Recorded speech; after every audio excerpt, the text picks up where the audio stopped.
set of biological trait that's influenced by a number of genes. But one of the most important factors in determining skin tone is that your skin color is an adaptive advantage to certain light conditions. Now, the Earth is not oriented on a vertical, whatever that means in space, axis. It's actually tilted slightly as it goes around the sun. The Earth is actually spinning on sort of an angle. And so that when the sun's rays hit the Earth, they're not hitting it evenly. It's not going straight to the equator. It's not going evenly to one pole or the other pole. And that's where we get the seasons, is that the Earth rotates on its axis, and it moves around the sun, and that axis is either closer or angled differently according to where it is in position to the sun. That's summer, winter, the seasons, right? Now, because the equator gets the most direct sunlight for most of the year, there's higher concentrations of UV radiation in the equatorial areas of the globe. And on the poles, it gets far less UV radiation. Now, why does this a factor? We're not plants. We don't eat by means of photosynthesis. But we do require sunlight. Our bodies have adapted to, we can't process vitamin D. Vitamin D is a very important micronutrient that our bodies are, when they're building them, especially when you're a young body and you're growing, needs for various things. One, vitamin D is important for things like bone growth. And if you don't get enough vitamin D as a child, then you will suffer all sorts of bone diseases, including things like rickets. And the opposite of that is if you get if you don't have enough UV radiation, because our bodies cannot synthesize vitamin D, that we require energy from the sun, UV radiation, to activate our body's process of generating vitamin D for use in the body. So in other words, our vitamin D requires sunlight. So get enough sunlight. But here's the other end of that story, right? UV radiation is also radiation, and it can be damaging to skin cells, and especially for children, it can damage folate, folic acid, and this is extremely important in especially neural tube disorders. So things like spina bifida can develop in humans that get too much UV radiation as children. So you can have all sorts of neural disorders if you get too much. So humans have adapted to the fact that the Earth actually has variable UV radiation, but we've spread out through the Earth, so our bodies have adapted in real time to those differing conditions. And one of those is skin color. The amount of melanin in your skin, which is a pigmentation, which light skin color allows you to absorb more UV radiation, and I point to myself because I'm extremely absorptive of UV radiation. And if you and darker skin color, more melanin, reflects that UV radiation and provides a natural sunscreen for you. So in areas where, and if you were to take a map of the Earth where the most UV radiation is, you'd have a band of high concentration around the equator, and it would fall off and become less and less as you go in higher latitudes, either north or south.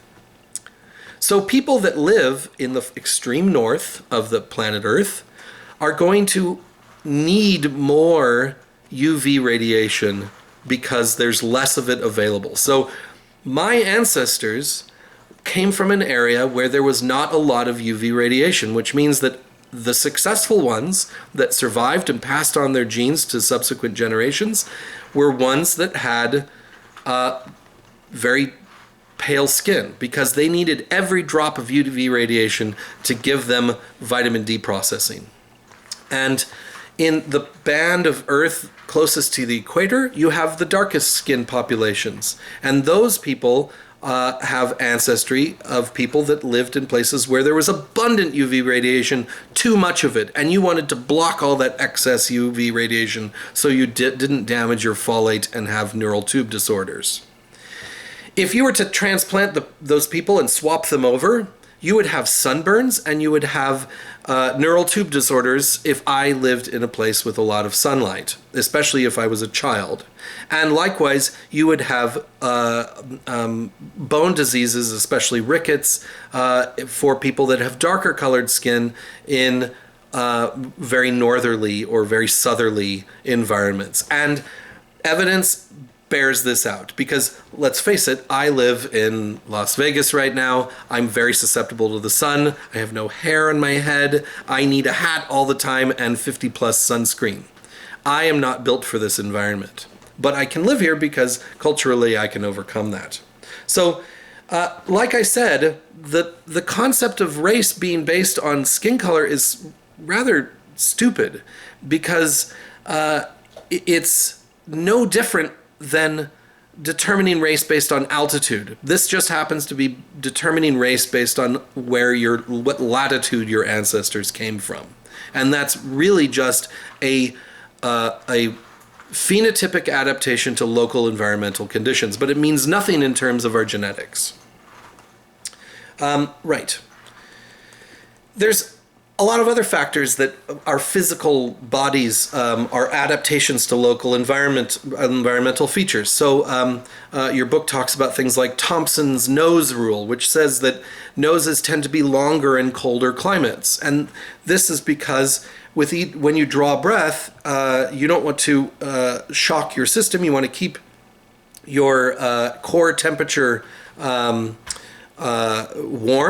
And a longer nose warms that air as it brings it into your lungs. And so you actually don't risk temperature drops. We're warm-blooded animals, and we need to maintain a constant temperature, and having a longer nose allows you to do that. And so longer noses in colder climates, and shorter and broader noses for warmer climates.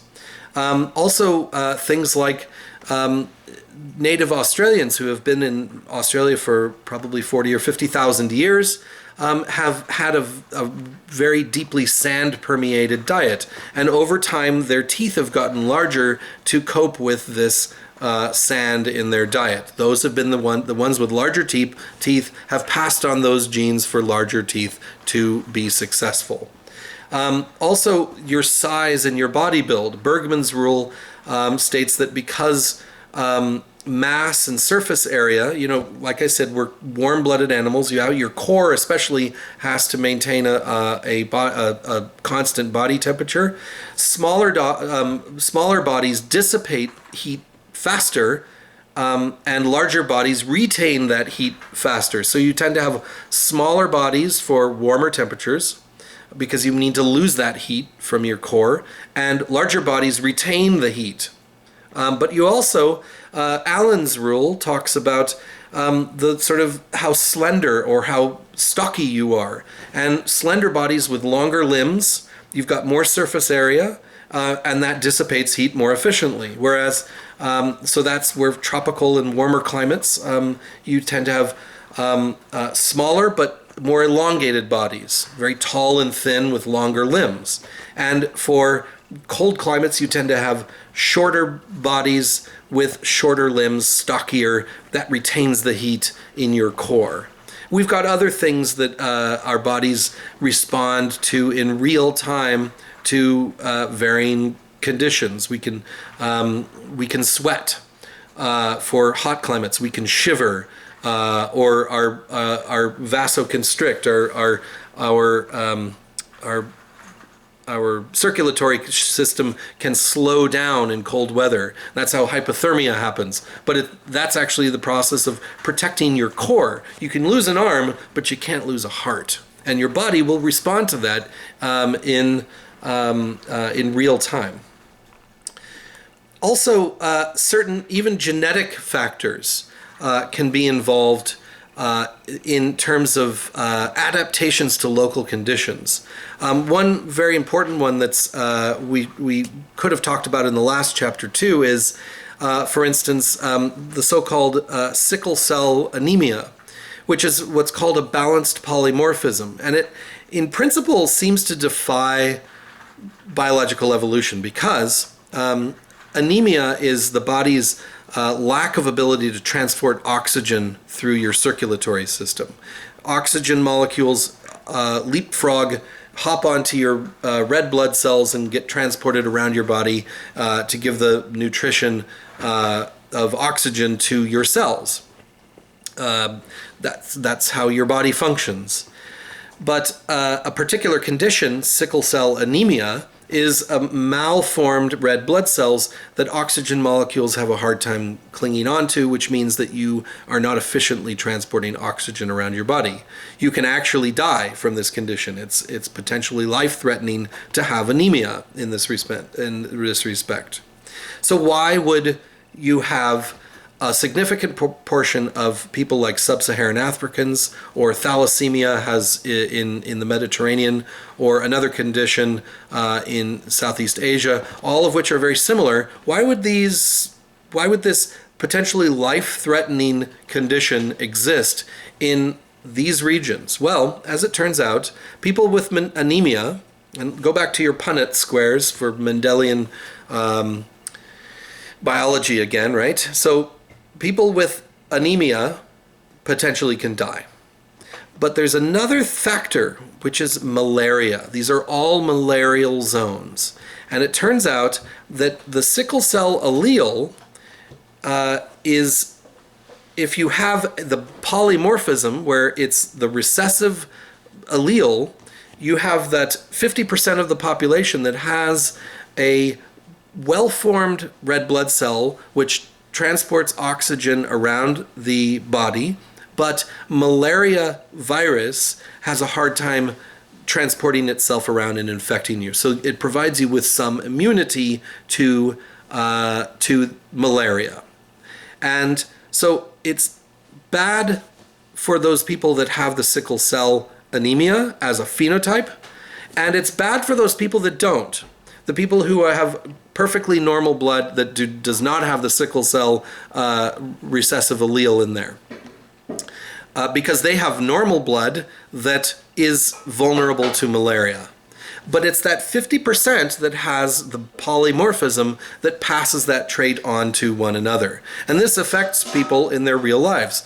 This 25% is going to have, could possibly die from malaria. This 25% could possibly die from anemia. But 50% are going to pass on those characteristics genetically to their offspring. And so you're going to have this balanced polymorphism repeating over and over, generation after generation, because there is an adaptation to malarial environments.